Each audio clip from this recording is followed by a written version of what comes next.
Thanks for tuning in to the Diaphragm Dynasty. I'm back with another great topic. Now, one of my favorite things about music, especially R&B music, is soundtracks. Now, a lot of people don't talk about the soundtracks. I've done many topics on soundtracks and their importance and what they mean to me. But soundtracks, as far as the emotional connection they give to the artist, well, not just to the artist, but to the audience. And it puts you in a different realm, helps you get more exposure, especially being tied to a classic movie. Now, the soundtrack I'm talking about is Love and Basketball, classic early 2000s movie that we all know and love, a movie that it meant a lot, whether you're a basketball fan or not, just from just what the movie stood for and what it was about. Very pivotal movie, and especially in the urban culture, a movie that talked about love and finding love and just being true to yourself and just figuring yourself out and just great music. A lot of people don't talk about, it's a great movie, but the music that put the cherry on the top for the movie and the soundtrack definitely didn't disappoint. Now, the only thing about this soundtrack that I didn't like was that they didn't add Maxwell's this woman's work on it. Now, that's one of my favorite songs from Maxwell. It was a very important song to the album. I'm not to the movie. I'm not sure why I didn't make the album, but in the movie, in the in the context of the movie, it was very important in the movie. But for some reason, it didn't make the album.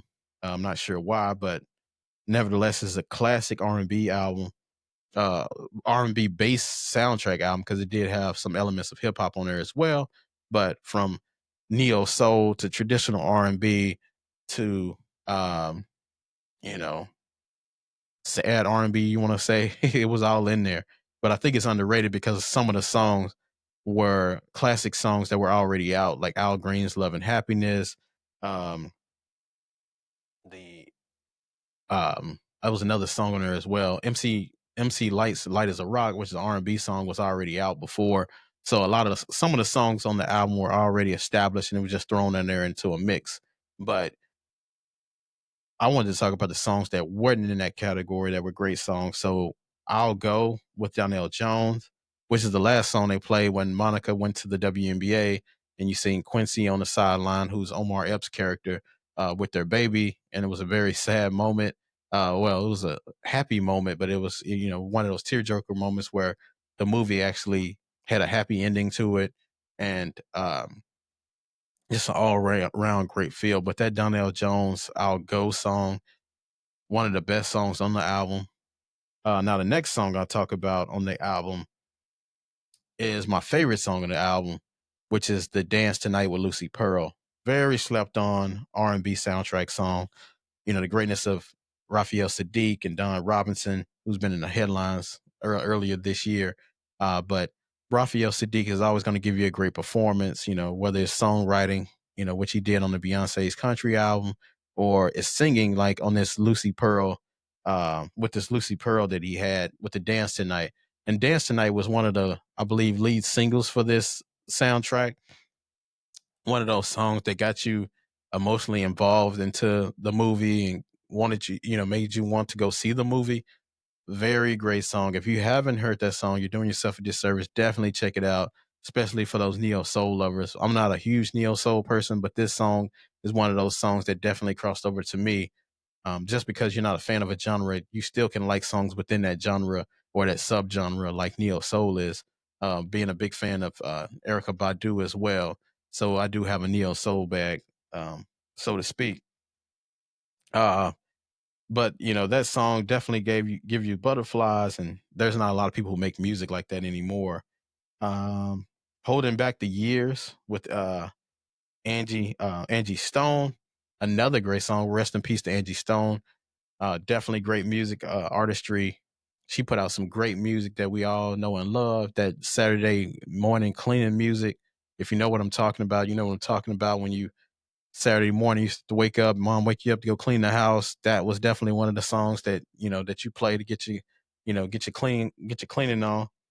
Um, but a lot of these songs, like I talked about earlier, like I Like with Guy, which is a great song, but it talked about the time frame that the movie came out, so it made sense that they did that. So I like with the guys. Another great song that was already out, but they put it on the album, but it made great context in the movie because the movie I believe was supposed to take place in like the late 80s or something like that. So it all made sense.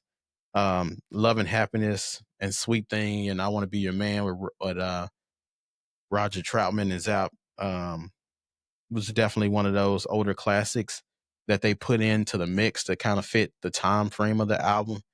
But one of the best songs on the album that especially when you think about the context of when it was played in the album, I mean played in the movie, is Michelle Di- Michelle Digitello. I forgot to say her name. Michelle Igentelo, "Fool of Me" was one of the great songs, and it was another neo song, no, neo soul type song that was sultry and passionate and very sensual song that was played in the context of the movie that when they were playing basketball against each other or playing basketball. But when you watch the movie, the song gives it so much highlights as well because it was so slow and passionate.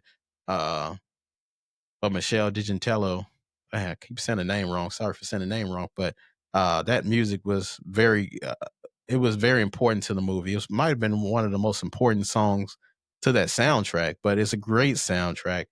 Soundtrack that I can't really find anymore except CD. I was trying to find it in cassette, can't find it anywhere on cassette, but you can find it on CD in certain places.